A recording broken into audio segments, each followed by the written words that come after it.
আসসালামু আলাইকুম। 52 করোনা আপডেটে আপনাদের স্বাগত জানাচ্ছি আমি রাইদুল ইসলাম শুভ। আজ আবারও অতীতের সব রেকর্ড ভেঙে দেশে করোনায় আক্রান্ত হয়ে মারা গেছে 101 জন, যা দেশের ইতিহাসে একদিনে সর্বোচ্চ সংখ্যক মৃত্যুর রেকর্ড। 24 ঘন্টায় এ সময় করোনায় শনাক্ত হয়েছে 4,417 জনের শরীরে। সব মিলিয়ে দেশে করোনায় আক্রান্ত হলো 7,11,779 জন। দেশের মধ্যে তাদের মধ্যে সুস্থ হয়েছে 6,29,018 জন। সবশেষ হিসেব অনুযায়ী দেশে করোনায় মারা গেছে মোট 10,182 জন। স্বাস্থ্য অধিদপ্তরের বিজ্ঞপ্তিতে এসব তথ্য জানানো হয়েছে। এদিকে বাংলাদেশ ক্রিকেট বোর্ডের সাবেক পরিচালক এম এ গফুর করোনায় আক্রান্ত হয়ে মারা গেছেন।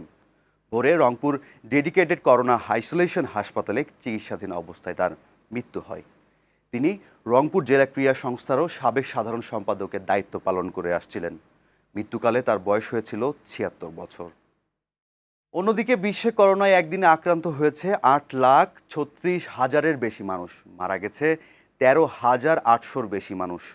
সবশেষ হিসেবে ভাইরাসটিতে আক্রান্তের সংখ্যা দাঁড়িয়েছে 13,96,70,800 জন। তাদের মধ্যে সুস্থ হয়েছে 11,87,19,056 জন। সব মিলিয়ে মারা গেছে প্রায় 30 লাখ।